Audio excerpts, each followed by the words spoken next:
नमस्कार, आप सुन रहे हैं लॉर्ड ऑफ मैनहर्स। स्कूल में अचानक एक भयानक आग लग जाती है। भागने के बजाय हमारा एमसी वापस उसी जगह जाता है जिसे वो सबसे ज्यादा प्यार करता था, स्कूल का आर्ट रूम। वहां वो रहस्यमयी तरीके से अपनी ही बनाई एक पेंटिंग के अंदर चला जाता है। इस इंसिडेंट को एक हफ्ता बीत जाता है।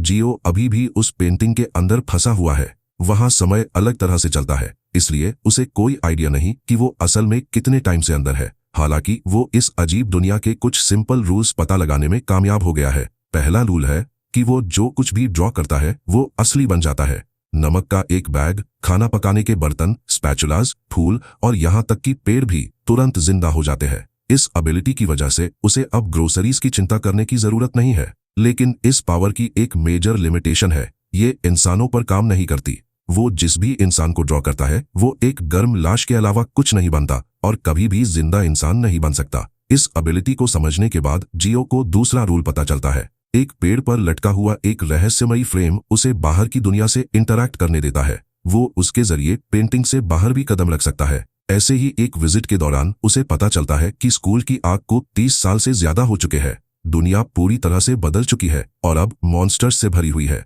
इस नए जमाने में अडेप्ट ना कर पाने की वजह से वो पेंटिंग के अंदर ही रहने का फैसला करता है, ये मानते हुए कि एक पोर्ट्रेट को फ्रेम के अंदर ही रहना चाहिए। जैसे जैसे टाइम बीतता है, जियो को तीसरा रूल पता चलता है।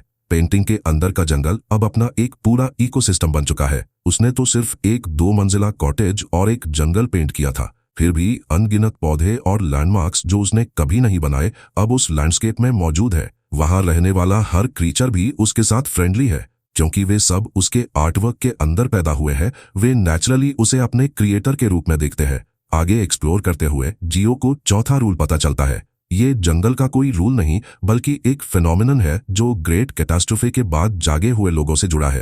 अर्थ के लोग अब उन्हें हंटर्स कहते हैं और जियो को रियलाइज होता है कि वो भी उनमें से एक बन गया है। पेंटिंग के अंदर उसकी लाइफ एक रिलैक्सिंग सिमुलेशन गेम जैसी लगती है, जहां वो इंग्रेडिएंट्स इकट्ठा करता है, खाना बनाता है, अच्छा खाता है, शांति से सोता है और उसे कभी काम नहीं करना पड़ता। ये उसकी कल्पना की सबसे खुशहाल लाइफ बन जाती है। जब जियो एक टीचर था तो उसके पास कुकिंग एंजॉय करने का टाइम नहीं था। अब वो खुशी खुशी घंटों खाना बनाने और खाने में बिताता है, जिसे वो पीसफुल 3 आवर डाइनिंग लाइफ कहता है। आखिर में जियो को आखिरी रूल पता चलता है। वो पेंटिंग के साथ ही एक हो चुका है। उसी पल उसकी आइडेंटिटी पूरी तरह से रिवील होती है और मेन कैरेक्टर जियो इंट्रोड्यूस होता है। जियो को पेंटिंग के अंदर की पीसफुल दुनिया से प्यार हो गया था। वो जगह इतनी शांत थी कि उसे अपनी बाकी की लाइफ वहां बिताने में कोई दिक्कत नहीं होती। इस बीच बाहर की दुनिया में 2 लोगों की नजर उस पेंटिंग पर पड़ती है। वे शॉक थे कि स्कूल की इतनी बड़ी आग के बाद भी पेंटिंग पर एक भी खरोच नहीं आई थी। उन्होंने उस पर लिखा टाइटल भी देखा, जियो's पोर्ट्रेट। उसे एग्जामिन करने के बाद उन्होंने कंक्लूड किया कि टाइटल से कंफर्म होता है कि ये एक आइटम है, क्योंकि ये गैंगवेन प्रोविंस के पहाड़ों में एक अबैंडन स्कूल के अंदर मिली अकेली चीज थी जो पूरी तरह से स्पॉटलेस थी। उन्हें यकीन हो गया कि ये किसी डंजन से निकली है। ये एक वैल्यूएबल डिस्कवरी है। ये मानकर उन्होंने जल्दी से पेंटिंग को पैक कर लिया। उन्हें यकीन था कि कलेक्टर गिल्ड इसके लिए एक बहुत बड़ी कीमत चुकाएगा। अमीर बनने के ख्याल से एक्साइटेड होकर वे पेंटिंग को ले जाते हैं, जबकि जियो अपनी पीसफुल लाइफ एंजॉय करता रहता है। पेंटिंग का एंट्रेंस अचानक अपने आप बदल गया। इससे पहले कि वो समझ पाता कि क्या हुआ, पेंटिंग को एक कलेक्टर्स गैलरी में ट्रांसपोर्ट किया जा चुका था। कुछ समय बाद एक आदमी उस पेंटिंग को खरीद लेता है और उसे अपने घर की दीवार पर टांग देता है। फिर उसकी आइडेंटिटी रिवील होती है। उसका नाम सबियोल था, एक एस क्लास हंटर और कलेक्टर गिल्ड का लीडर। कहानी फिर कुछ समय पहले के एक मोमेंट पर जाती है। सबियोल का असिस्टेंट उससे पूछता है कि उसने एक सिंगल पोर्ट्रेट खरीदने के लिए इतना ज्यादा पैसा क्यों खर्च किया। सबियोल बताता है कि ये वही पोर्ट्रेट है जिसे हंटर एसोसिएशन की प्रेसिडेंट पागलों की तरह हासिल करने की कोशिश कर रही है। वो 31 साल पहले की घटनाओं को याद करता है, जब ग्रेट कैटास्ट्रोफी आई थी। अनगिनत डायमेंशंस अर्थ से टकराए, जिससे डंजन्स बने जो लगातार मॉन्स्टर्स छोड़ते थे। जब डिविनिटीज के इंटरफेरेंस की वजह से इंसानियत खत्म होने वाली थी, तब सिस्टम बनाया गया जिसने मैनकाइंड को बचाया। फिर वो बताता है कि हंटर एसोसिएशन की प्रेसिडेंट डैन हीरा, जिसे आइटम्स कलेक्ट करने में कोई इंटरेस्ट नहीं है और सिर्फ मॉन्स्टर्स पालने का शौक है, उसने भी इस पोर्ट्रेट के लिए बिडिंग प्राइस $2000 तक पहुंचा दिया था। ये सुनकर असिस्टेंट पूरी तरह से शॉक्ड रह जाता है। सबियोल सोचने लगता है कि इस आर्टवर्क में ऐसा क्या खास है? अपनी अप्रेजल स्किल से भी उसे इसके बारे में कोई इन्फॉर्मेशन नहीं मिली, जिससे यकीन करना मुश्किल था कि ऐसा आइटम एग्जिस्ट भी कर सकता है। अपनी गलती का एहसास होने पर असिस्टेंट मानता है कि उसकी स्किल्स इस पोर्ट्रेट की असली वैल्यू पहचानने के लिए काफी नहीं थी। सैबियोल कहता है कि माफी मांगने की कोई जरूरत नहीं है, क्योंकि वो समझता है आखिर उसे खुद भी नहीं पता कि ये पोर्ट्रेट असल में है क्या। कहानी फिर प्रेजेंट में वापस आती है। चुपचाप पेंटिंग को देखते हुए सबियोल उसकी इनक्रेडिबल क्राफ्ट्समैनशिप की तारीफ करता है। उसे लगता है कि अगर इसे किसी इंसान ने बनाया है तो आर्टिस्ट का टैलेंट इमेजिनेशन से भी परे है। पोर्ट्रेट को देखकर ऐसा लगता है जैसे किसी जिंदा इंसान को इसके अंदर सील कर दिया गया हो, जिसमें से एक अनबिलीवेबल सेंस ऑफ वाइटैलिटी निकल रही है। ठीक उसी पल जियो पेंटिंग के अंदर से अचानक अपनी आंखें खोलता है। ये अनएक्सपेक्टेड नजारा सबियोल को पूरी तरह से शॉक कर देता है। एक पल के लिए सबियोल को लगता है जैसे वो एक अंतहीन अंधेरे में देख रहा है जो अनगिनत रंगों से भरा है, बिल्कुल यूनिवर्स जैसा। एक पल बाद जियो चुपचाप अपनी आंखें फिर से बंद कर लेता है। ये देखकर सबियोल को और भी यकीन हो जाता है कि ये पेंटिंग एक्स्ट्रा ऑर्डिनरी है। ये फैक्ट कि उसकी अप्रेजल स्किल भी इसे आइडेंटिफाई नहीं कर पाई, उसके यकीन को और मजबूत कर देता है। इस बीच जियो, वो बंदा जो पेंटिंग के अंदर फंसा है, बुरी तरह डरा हुआ है। जियो चुपचाप अपनी सिचुएशन के बारे में सोचता है। इस पीसफुल कैबिन में भी उसे अब अपनी जान खतरे में लगने लगी है। उसने पहले ही नोटिस कर लिया था कि एंट्रेंस के बाहर का नजारा हाल ही में बदल रहा था, पर उसने कभी नहीं सोचा था कि कोई उससे बात करने लगेगा। पेंटिंग के बाहर सबियोल बड़ी विनम्रता से पोर्ट्रेट को एड्रेस करता है और बातचीत के लिए पूछता है। इस अनएक्सपेक्टेड रिक्वेस्ट से जियो को बहुत ऑकवर्ड महसूस होता है। जैसे ही जियो एंट्रेंस से बाहर की दुनिया को देखता है, उसे रियलाइज होता है कि पेंटिंग को एक इनक्रेडिबली लग्जूरियस बिल्डिंग के अंदर रखा गया है। ये रियलाइजेशन जियो को परेशान कर देता है। वो फ्रेम ही बाहर की दुनिया में उसका एकमात्र एंट्रेंस है। अगर वो अभी बाहर कदम रखता है तो इसे आसानी से ट्रेसपासिंग माना जा सकता है। उसे इस बात की भी चिंता होती है कि कोई इस पोर्ट्रेट को हॉन्टेड पेंटिंग समझकर जला न दे। उसके लिए बाहर की दुनिया पहले से कहीं ज्यादा कठोर महसूस हो रही है। कोई रिस्पॉन्स ना मिलने पर सैबियोल मान लेता है कि उसने शायद कुछ ज्यादा ही जल्दबाजी कर दी। वो उस दिन के लिए जाने का फैसला करता है और कल वापस आने का वादा करता है। यह सुनकर जियो और भी नर्वस हो जाता है। जैसे जैसे दिन बीतते हैं, पेंटिंग के अंदर जियो का पीसफुल रूटीन एक और डिलिशियस मील के साथ शुरू होता है। आज वो उन फूलों और फलों से चाय बनाने का फैसला करता है जो उसने पहले इकट्ठा करके सुखाए थे, लेकिन उसे रियलाइज होता है कि उसके पास टी सेट नहीं है। वो बस एक ड्रॉ कर लेता है और टी सेट तुरंत असली बन जाता है। फिर वो शांति से बैठकर एंजॉय करता है। एक कप चाय, ये पेंटिंग के अंदर रहने वाले इस अनएम्प्लॉयड स्लैकर का सबसे नया हॉबी बन जाता है। सिस्टम के एलिक्सर रिफाइनिंग मेथड का इस्तेमाल करके वो मेडिसिनल टी बनाने लगता है। सिस्टम के अनुसार ये चाय ब्लीडिंग रोक सकती है और इम्यूनिटी को मजबूत कर सकती है। बदकिस्मती से जियो इन इफेक्ट्स को खुद पर वेरीफाई नहीं कर सकता। जब से वो पेंटिंग में गिरा है, उसके शरीर ने अपनी नॉर्मल फिजियोलॉजिकल नीड्स पूरी तरह से खो दी है।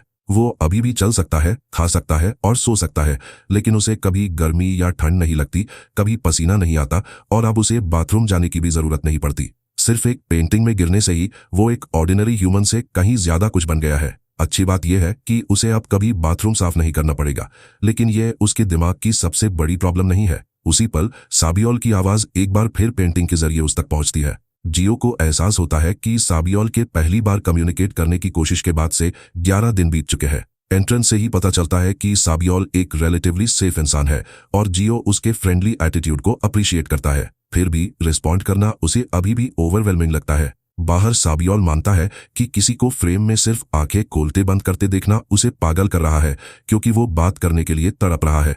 वो सोचता है कि क्या उसकी ऑफरिंग्स ठीक नहीं है। क्योंकि मॉडर्न सोसाइटी में पापी लोगों को ढूंढना आसान है, वो जियो को किसी भी तरह का सिनर प्रोवाइड करने का ऑफर देता है। वो किसी भी ऑब्जेक्ट, कॉन्ट्रैक्ट या कंडीशन से जुड़ी रिक्वेस्ट पूरी करने का भी वादा करता है, बस उसे एक रिस्पॉन्स मिल जाए। ये सब सुनने के बाद भी जियो और ज्यादा प्रेशर महसूस करता है। उसे लगता है कि एक बार भी रिप्लाई करने से एक ऐसा फ्यूचर बनेगा जिसे वो कभी हैंडल नहीं कर पाएगा। हार न मानते हुए सबियोल सोचता है कि क्या लैंग्वेज बैरियर प्रॉब्लम है। वो बताता है कि वो 27 अलग अलग लैंग्वेजेस में बात करने की कोशिश कर चुका है, पर कोई रिएक्शन नहीं मिला। सबियोल आखिरी बार पूछता है कि क्या जियो का सच में उससे बात करने का कोई इरादा नहीं है। जियो पूरी तरह से चुप रहता है। उसकी चुप्पी को एक्सेप्ट करते हुए सबियोल जाने का फैसला करता है। और जाने से पहले फिर से आने का वादा करता है। उसके जाने के बाद जियो सोचता है कि सबियोल में कोई मैलिस महसूस नहीं होता और वो एक जेन्युइनली डिसेंट इंसान लगता है। फिर भी ये कांस्टेंट अटेंशन मेंटली एग्जॉस्टिंग है। जियो खुद को यकीन दिलाता है कि सबियोल हमेशा ऐसा नहीं कर सकता। किसी दिन वो इंतजार करते करते थक जाएगा और तब जियो उससे इंटरैक्ट करेगा। उसकी सबसे बड़ी चिंता ये है कि सबियोल कहीं ये फैसला ना कर ले कि इस पोर्ट्रेट से बात नहीं की जा सकती और उसे जला दे। उसका जिंदा जलने का कोई इरादा नहीं है।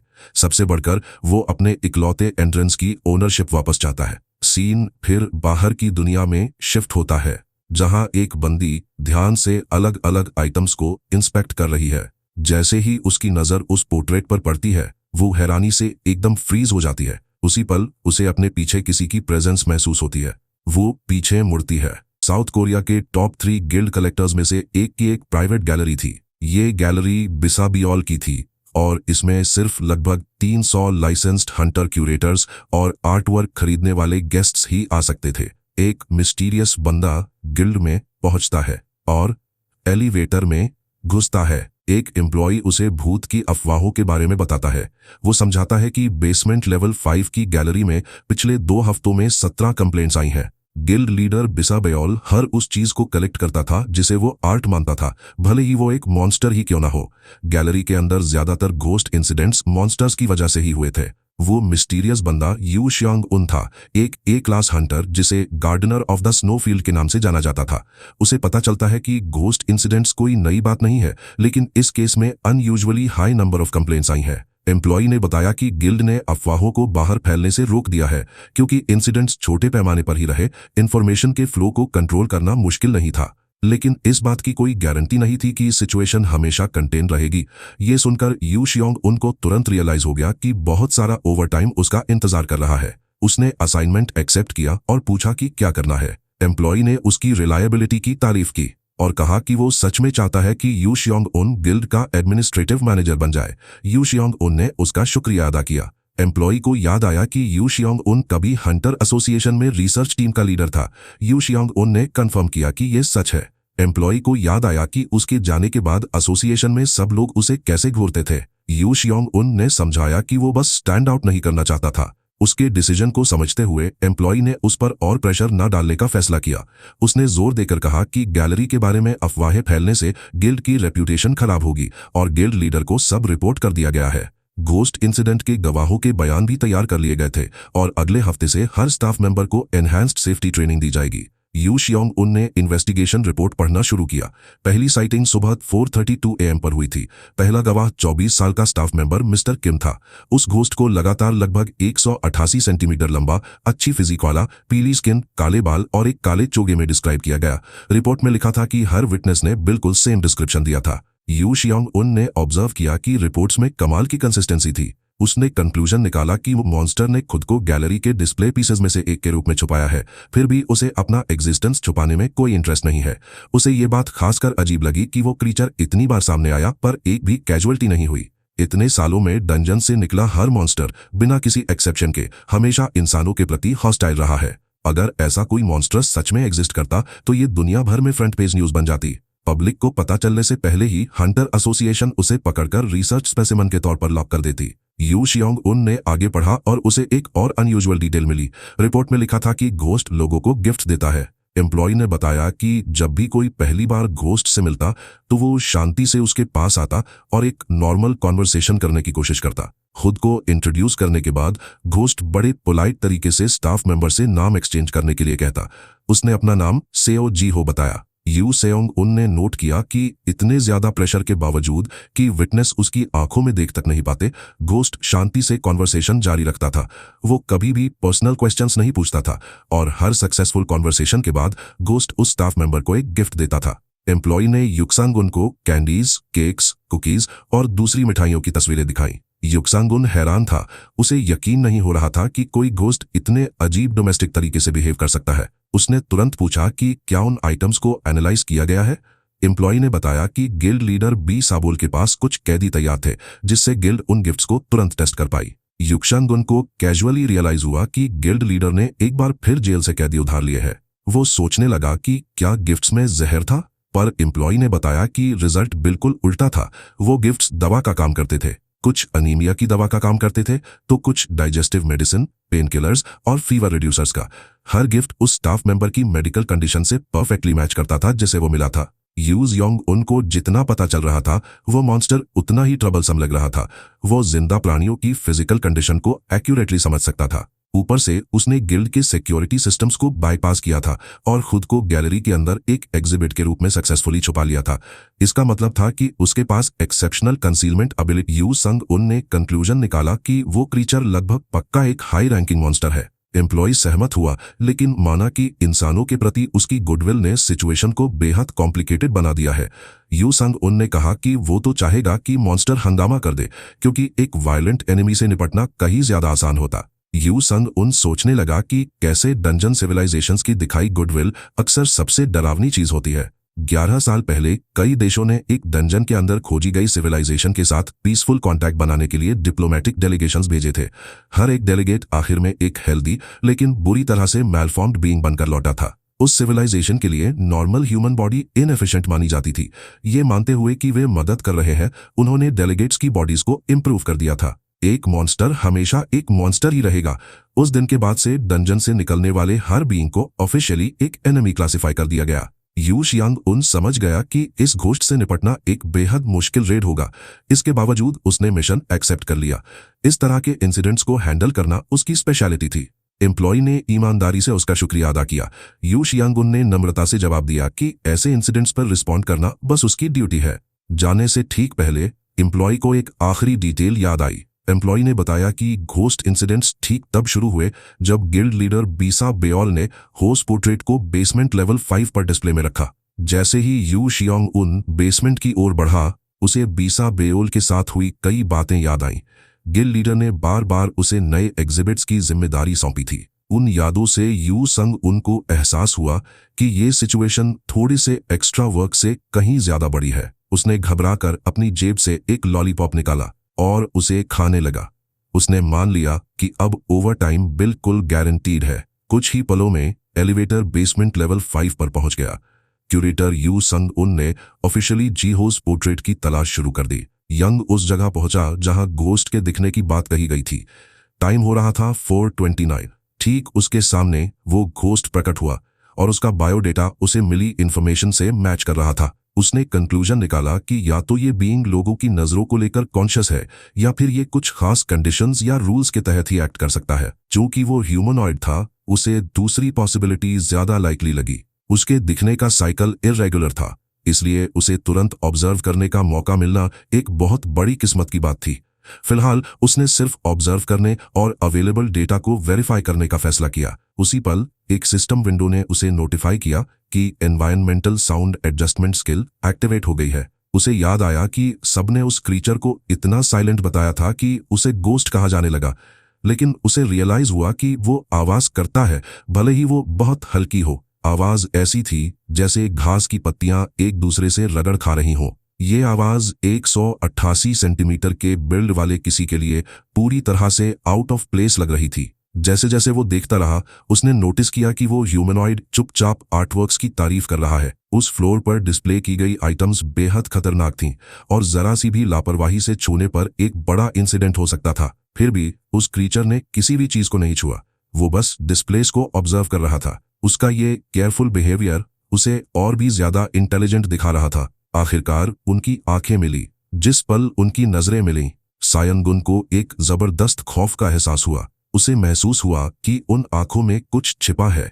वो क्रीचर धीरे धीरे करीब आने लगा, लेकिन फिर उसे एहसास हुआ कि वो असल में उसके सामने खड़े पोर्ट्रेट के पीछे छिप गया है। इस पूरी सिचुएशन ने उसे पागल कर दिया और उसे बिना किसी वजह के उसे प्रवोक करने पर पछतावा हुआ। इस तरह जियोस पोर्ट्रेट एक्सप्लोरेशन का पहला दिन खत्म हुआ। कहानी फिर जियो की दुनिया में शिफ्ट हो गई।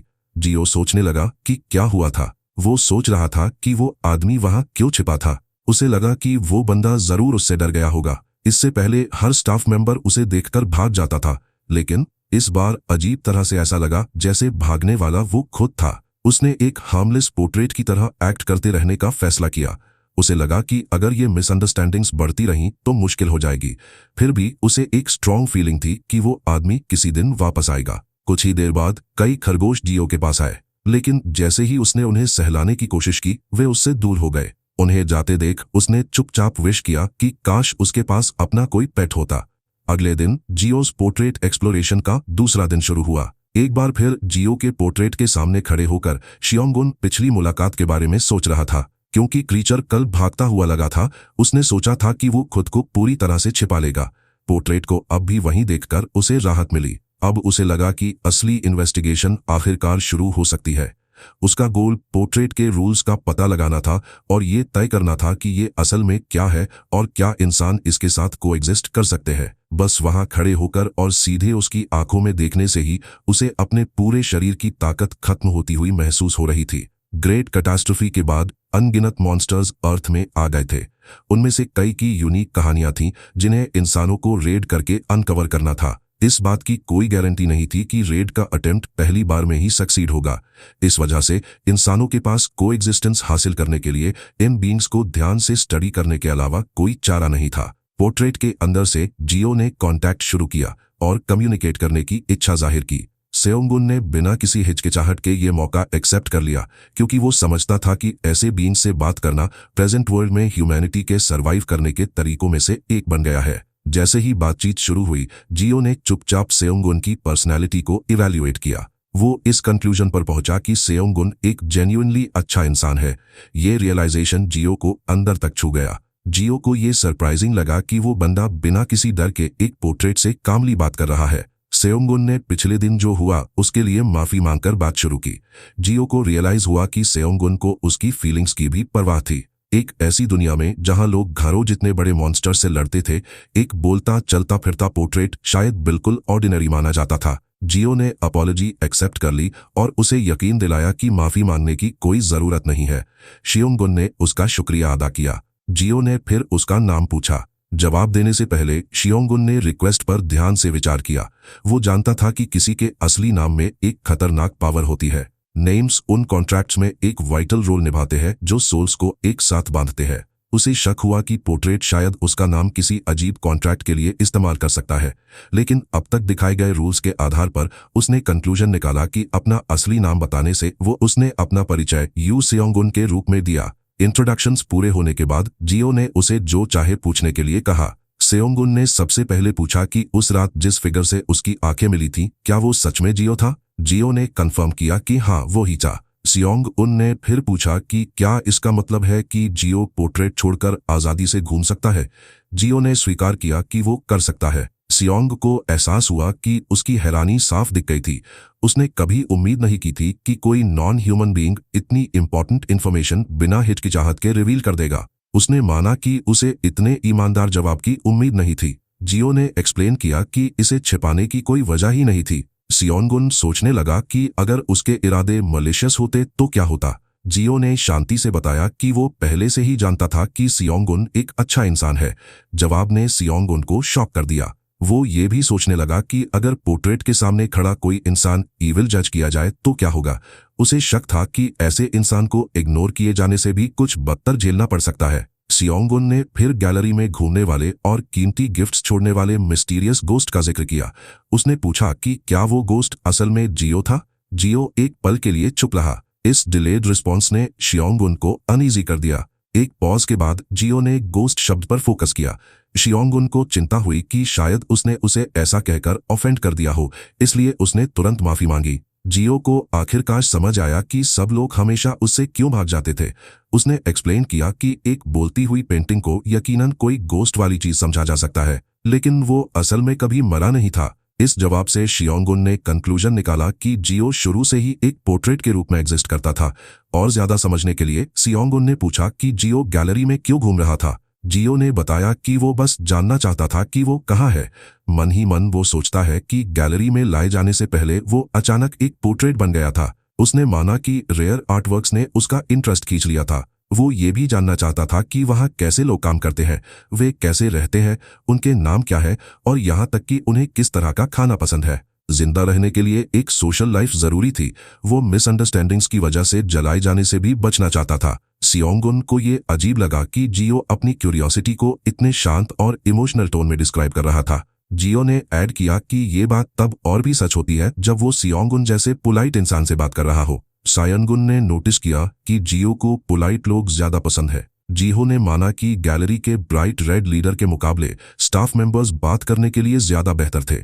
सेओनगुन तुरंत समझ गया कि जिहो गिल्ड लीडर बिसाबेल की बात कर रहा है। जिहो ने बताया कि गिल्ड लीडर बहुत ज्यादा बोलता है, जिससे कॉन्वर्सेशन जारी रखना मुश्किल हो जाता है। सेओनगुन को अचानक सब कुछ समझ आ गया। उसे रियलाइज हुआ कि गिल्ड लीडर पहले ही जिहो को ऑफेंड कर चुका है। इसी वजह से बिसाबेल ने उसे ये इन्वेस्टिगेशन सौंपा था। जिहो ने बस गिल्ड लीडर को रूड मानकर उससे बात करने से मना कर दिया था। शियोनगुन ने अपने गिल्ड लीडर की तरफ से माफी मांगी। इस जवाब से शियोनगुन को एक और इम्पोर्टेंट रूल समझ आया। कोई जो सिर्फ रूड है वो जियो का दुश्मन नहीं बनेगा जब तक कि वो सच में ईवल ना हो। जियो ने एक बार फिर उसे सवाल पूछने के लिए कहा। सेओनगन ने फिर पोर्ट्रेट के बारे में पूछा। वो जानना चाहता था कि जब पोर्ट्रेट की आंखें बंद दिखती हैं तब भी क्या जियो बाहर सब कुछ देख सकता है। वो ये भी सोच रहा था कि क्या जियो शुरू से ही पोर्ट्रेट के अंदर से सबको ऑब्जर्व कर रहा था। जिहो ने बताया कि ये लोगों को ऑब्जर्व करने जैसा नहीं बल्कि एक खिड़की से गुजरते नजारों को देखने जैसा है। उसने एक और इम्पोर्टेंट रूल बताया। पोर्ट्रेट अपनी आंखें तभी खोलता है जब वो सच में बाहर की दुनिया से कम्युनिकेट करना। बाकी हर समय पोर्ट्रेट की आंखें बंद रहती हैं, जिससे वो अंदर से सुरक्षित रूप से बाहर की दुनिया देख सकता है। क्योंकि सेओनगन फ्रेम के अंदर खड़ा था, जियो के पास उसे देखने के अलावा कोई चारा नहीं था। उसे बस चलती फिरती पेंटिंग्स फैसिनेटिंग लगती हैं। ये सुनते ही सेओनगुन की रीढ़ में एक सिहरन दौड़ गई। उसे आखिरकार एहसास हुआ कि जियो की नजरों में पेंटिंग्स खुद पोर्ट्रेट नहीं है, असली पेंटिंग्स तो फ्रेम के बाहर घूमते हुए इंसान थे। इस परेशान करने वाले रियलाइजेशन से उभरते हुए शियोनगुन ने माना कि जियो का सीधा सपाट बात करने का तरीका उसे लगातार सरप्राइज करता है। जिहो ने शांति से बताया कि उसे लगा कि वो बस पोलाइट था। उसके लिए प्रॉपर मैनर्स ऐसी चीज है जो हर इंसान को नेचुरली फॉलो करनी चाहिए। सब कुछ जानने के बावजूद शियोनगुन ने सच में कॉन्वर्सेशन को एंजॉय किया। इसी के साथ जिहोस पोर्ट्रेट इन्वेस्टिगेशन का दूसरा दिन भी ऑफिशियली खत्म हो गया। गैलरी से निकलने के बाद शांगुन ने तुरंत गिल्ड लीडर बिसाब्योल को रिपोर्ट किया। उसने जोर देकर कहा कि पोर्ट्रेट के अंदर का बीइंग खतरनाक है। बिसेबुल बस मुस्कुराया और पूछा कि सेओनगुन आखिर किस बीइंग की बात कर रहा है। डोंगुन ने तुरंत क्लैरिफाई किया कि वो पोर्ट्रेट की बात कर रहा है। उसने बताया कि जिहो अब तक मिले हर मॉन्स्टर से बिल्कुल अलग है। सबसे ज्यादा चिंता की बात यह थी कि जिहो खुद को सच में इंसान मानता है। फिर भी सेओनगुन ये नहीं बता सकता था कि जिहो सच में खुद को इंसान मानता है या बस मानना चाहता है।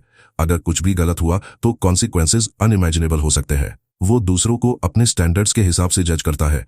शियोंगुन इमेजिन नहीं कर सकता था कि अगर जियो का सामना कभी किसी सच में इविल इंसान से हुआ तो वो कैसे रिएक्ट करेगा। इस वजह से उसने पोर्ट्रेट को रिसर्च मटेरियल के तौर पर हंटर एसोसिएशन को भेजने का सुझाव दिया।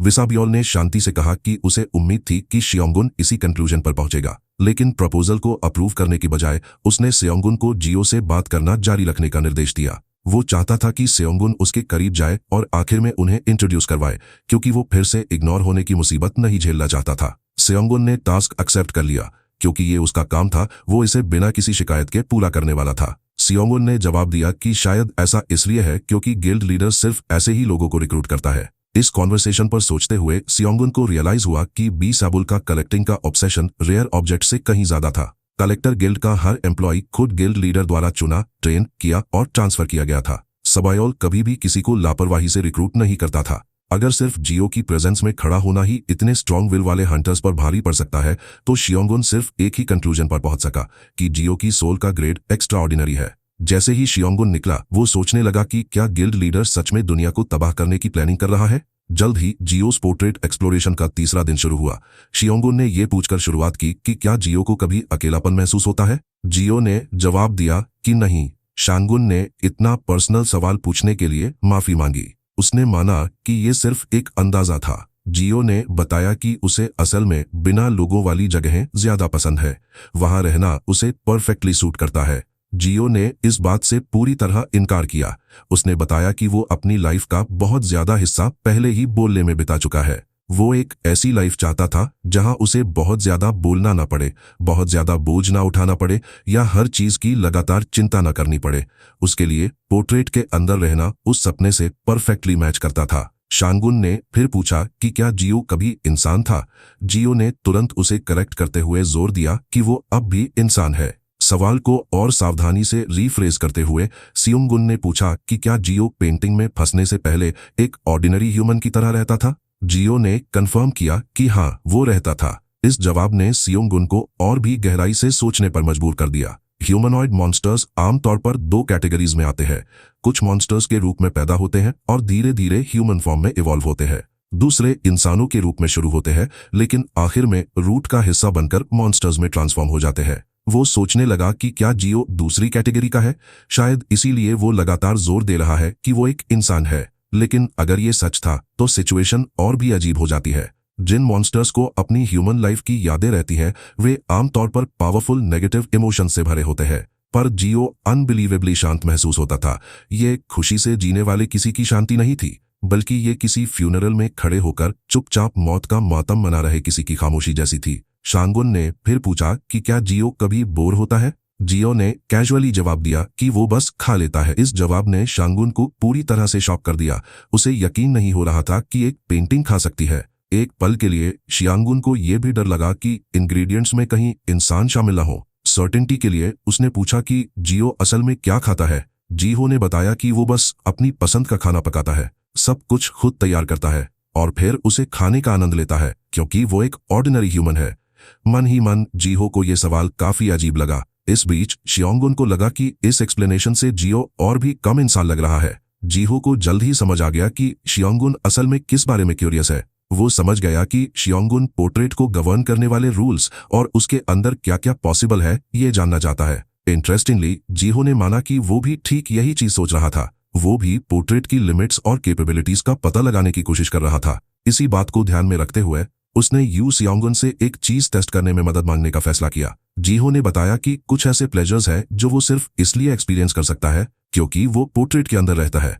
क्यूरियस होकर शांगुन ने पूछा कि ये कैसे काम करता है। जियो ने जवाब दिया कि इसके लिए थोड़ी मदद की जरूरत है और शांगुन खुद उसे खुशी दे सकता है। ये जानने के लिए कि उसका क्या मतलब है, शांगुन ने पूछा कि जियो किस तरह की खुशी की बात कर रहा है। जियो ने एक अनएक्सपेक्टेडली सिंपल चीज मांगी। उसने शांगुन से पोर्ट्रेट पर एक एप्पल ड्रॉ करने के लिए कहा। हालांकि एक वैल्यूएबल आर्टवर्क को छूना बहुत अनप्लेजेंट लग रहा था, शांगुन ने अपने ड्राइंग सप्लाईज निकाले और ऐसा करने के लिए तैयार हो गया। जियो ने मटेरियल्स को नोटिस किया और सोचा कि क्या शांगुन हमेशा अपने साथ आर्ट सप्लाईज रखता है। शांगुन ने बताया कि वो कई तरह की यूजफुल आइटम्स साथ रखने की कोशिश करता है, क्योंकि उसे नहीं पता होता कि गैलरी के अंदर क्या हो सकता है।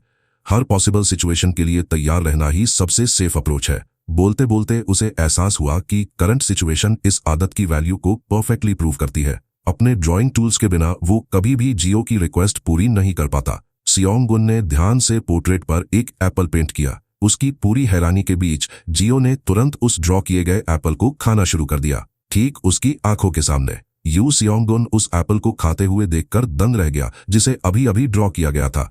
पेंटेड एप्पल में असली खुशबू और टेस्ट भी था। जियो ने शांति से बताया कि वो एक पेंटिंग के अंदर रहने वाला एक ऑर्डिनरी ह्यूमन है। जब उसे खाना पकाने का मन नहीं करता तो वो बस एक फिनिश्ड मील ड्रॉ करता है और उसे खा लेता है। शांगुन को तुरंत एहसास हुआ कि ऑर्डिनरी ह्यूमंस ऐसा कभी नहीं कर सकते। जियो ने एक्सेप्ट किया कि शांगुन को ये अजीब लगा। एप्पल ड्रॉ करने के लिए शांगुन की काइंडनेस का बदला चुकाने के लिए जियो ने उसे बदले में कुछ देने का फैसला किया। शांगुन सोचने लगा कि जियो इस बार क्या करने वाला है। जियो ग्रेटफुल महसूस कर रहा था क्योंकि शांगुन ने दीवार पर लगे एक पोर्ट्रेट के अचानक मांगने पर भी काइंडली एक एप्पल ड्रॉ कर दिया था। फिर उसने कुछ रंगीन ड्रॉ करना शुरू कर दिया। उन एक्सपेरिमेंट्स में उसने जेम्स पेंट करने की भी कोशिश की थी। उसने उन जेम्स को पेंट में बदला और अपने आर्टवर्क के लिए इस्तेमाल किया। इस वजह से उसे क्यूरियोसिटी हुई कि अगर उसकी क्रिएशंस फ्रेम के बाहर की रियलिटी से कनेक्ट हो जाएं तो क्या होगा। फिर उसने एक रंगीन जेमस्टोन ड्रॉ किया। जैसा कि उम्मीद थी, उसे पता चला कि उसकी एबिलिटीज पूरी तरह से रिस्ट्रिक्शंस के बिना नहीं है। फिर भी उसने इसे ग्रैटिट्यूड का एक सूटेबल टोकन माना। जियो ने वो जेमस्टोन शांगुन को अपने धन्यवाद के गिफ्ट के रूप में दिया। शांगुन हैरान था कि वो जेम सिर्फ ड्रॉ करने से बन गया था। उसने उसे करीब से एग्जामिन किया। जियो ने माना कि उसे नहीं पता कि ये किस तरह का जेम है। ये एक ऐसी जगह से आया था जो प्लैनेट के हार्ट के इतने करीब थी कि उसने अपने दोस्त से गर्मी इनहेरिट की थी। उस पल शांगुन को यकीन हो गया कि ये पोर्ट्रेट एक मॉन्स्टर नहीं है। जियो's पोर्ट्रेट एक्सप्लोरेशन का तीसरा दिन खत्म हुआ। बाद में शांगुन ने वो जेमस्टोन सबेओल को दिया और अब तक ऑब्जर्व की गई हर चीज की रिपोर्ट दी। उसने बताया कि रूट एक ट्रांसेंडेंट एग्जिस्टेंस है जो हर यूनिवर्स और डायमेंशन का बैलेंस बनाए रखती है और उन्हें गवर्न करने वाले रूल्स बनाती है। ये एक सिस्टम की तरह काम करती है और सभी गॉड्स के ऊपर गॉड है। डंजन्स के अंदर मॉन्स्टर्स भी वैसे ही पैदा हुए थे। ये नॉलेज सिर्फ गार्डनर्स के पास थी। मॉन्स्टर्स डंजन से पैदा होते हैं और रूट के चिल्ड्रन सीधे रूट से। हालांकि उनके ओरिजिन्स और नेचर पूरी तरह से अलग थे, पर जियो उन दोनों में से किसी जैसा नहीं था। और ज्यादा हैरानी की बात यह थी कि जियो ने अपने अलावा दूसरे लिविंग बीइंग्स भी बनाए थे। समय बीतने के साथ जियोज पोर्ट्रेट एक्सप्लोरेशन छठे दिन पर पहुंच गया। जब सेओंगुन दोबारा आया तो उसने पोर्ट्रेट को अनगिनत जानवरों से भरा पाया। जियो उन्हें अपनी नई फैमिली मानता था। वो क्रीचर्स पोर्ट्रेट के अंदर आजादी से उड़ रहे थे। सेओंगुन समझ गया कि जियो ने उन्हें पर्सनली बनाया था। वे लगभग 100 थे। जियो ने उन्हें बातूनी बताया।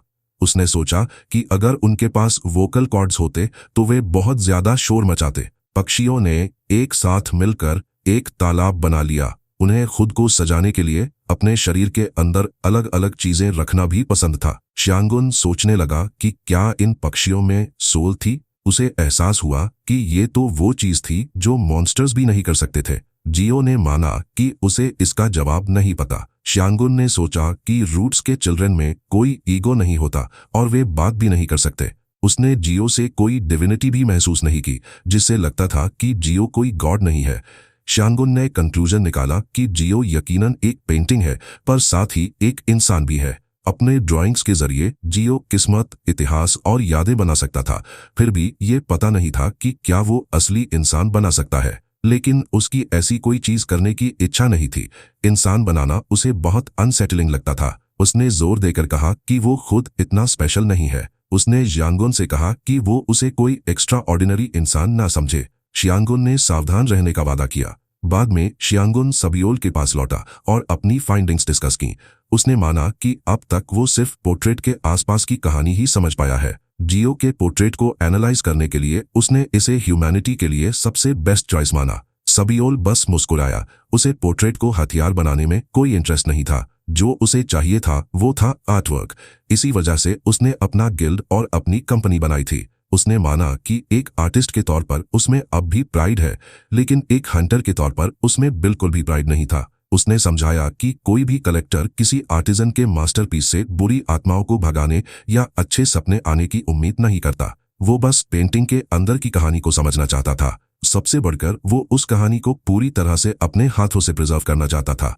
आखिर में उसने मान लिया कि जो हो रहा है उसे कोई नहीं रोक सकता। खतरे का अंदाजा लगाते हुए सबियोल ने जियो की तुलना एक नेचुरल डिजास्टर से की, जिसकी पावर इम्पॉसिबल लक पर डिपेंड करती थी। जियो जो रेयर जेम्स और मैजिकल मटेरियल्स प्रोड्यूस कर रहा था, उससे साबित होता था कि वो फ्रेंडली है, जिससे गिल्ड ने इस एनकाउंटर को एक मिरेकल से कम नहीं माना। सबियोल का मानना था कि ऐसे मिरेकल को नष्ट करना एक भयानक गलती होगी, और उसने पेंटिंग को गलत हाथों में जाने से रोकने के लिए उसे ऑक्शन में खरीदा था। बाद में रिलैक्स करते हुए सबियोल ने बताया कि उसका यूनिक परसेप्शन उसे अपीयरेंसेस के पार देखने देता है। उसने कंक्लूजन निकाला कि सबसे अच्छा अप्रोच जियो को एक ऑर्डिनरी इंसान की तरह ट्रीट करना है, क्योंकि जियो भी वैसे ही जीना पसंद करता है। इस बीच जियो चुपचाप अपना पीसफुल डेली रूटीन जारी रखता है। वो इतने एक्स्ट्रा ऑर्डिनरी मील्स तैयार करता कि उसकी कुकिंग से चमकते हुए सुनहरे पक्षी जिंदा हो जाते थे।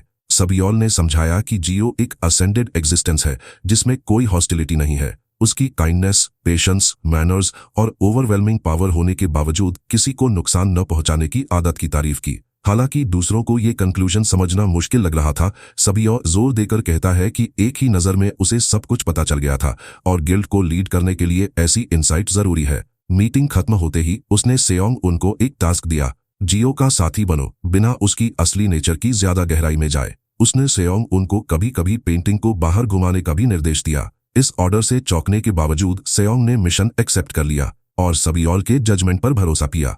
सेओंग उनके जाने के बाद सबियोल अकेले में सोचता रहा। उसकी रहस्यमयी आंखें रिवील हुईं, जो नॉर्मल लिमिट से कहीं ज्यादा दूर तक देख सकती थीं। उसका अल्टीमेट गोल बस जियो को फाइनेस्ट ट्रीटमेंट देना था। रात में शहर में घूमते हुए शियोंग उनको राहत मिली कि जियो एसोसिएशन के हाथ नहीं लगा। वो जानता था कि पकड़े गए एंटिटीज पर क्रूर एक्सपेरिमेंट्स किए जाते हैं। उसे सेक्रेड गार्डन्स की यादें वापस आई, जहां चुने हुए गार्डनर्स ओरिजिन एंटिटीज के साथ पार्टनर करते थे।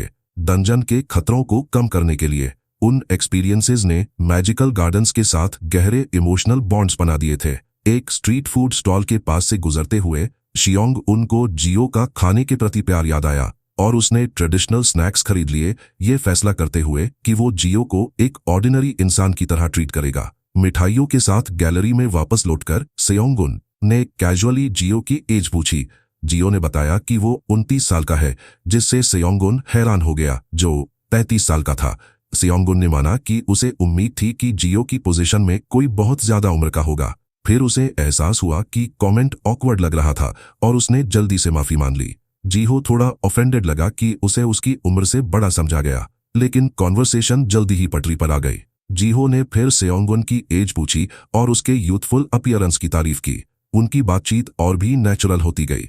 जब सेयोंगुन ने उसे स्नैक्स ऑफर किए, क्योंकि जियो छोटा था, उसने फॉर्मल स्पीच छोड़ने का सुझाव दिया। सेयोंगुन खुशी खुशी मान गया, जिससे उनकी दोस्ती और भी ज्यादा कंफर्टेबल महसूस होने लगी। इन्वेस्टिगेशन के 17वें दिन तक सेयोंगुन जान चुका था कि सेक्रेड गार्डन्स दुनिया के बैलेंस का एक एसेंशियल हिस्सा है। जियो ने गार्डनर्स के मुश्किल काम की तारीफ की और उनके बोझ को समझा। अपनी बातचीत खत्म करने से पहले सेयोंगुन ने जियो को रेयर सीड्स की एक थैली दी। इतने दिनों तक साथ रहने के बाद भी जियो का हाथ पेंटिंग से बाहर निकलता देखकर वो अब भी चौंक जाता था। उसकी रिएक्शन को नोटिस करके जियो ने प्यार से सेयोंगुन की हालत पूछी। सेयोंगुन ने उसे यकीन दिलाया कि वो ठीक है और इस अजीब नज़ारे के साथ आसानी से अडेप्ट कर लेता है। जैसे ही सेयोंगुन बड़े मैजिकल गार्डन्स की सुंदरता के बारे में प्यार से बात करने लगा, जियो चुपचाप सुनता रहा और उसकी जिम्मेदारियों का वजन समझ गया। सेयोंगुन को लगा कि जियो सच में उसके स्ट्रगल्स को समझता है। कहीं और सबियोल ने हिंट दिया कि उसके प्लान्स किसी की भी सोच से कहीं ज्यादा बड़े थे।